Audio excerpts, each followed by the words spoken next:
नैहर में और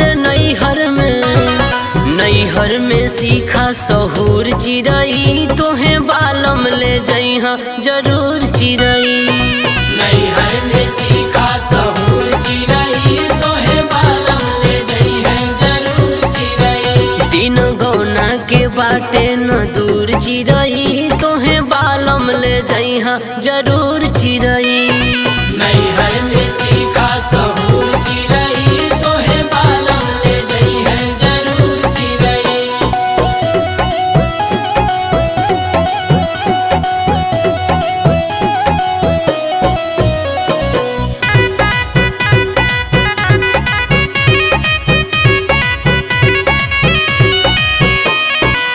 माई बाप भाई बहिन कामे नहीं आई है, ससुर में सास ननद खूब गरी आई है।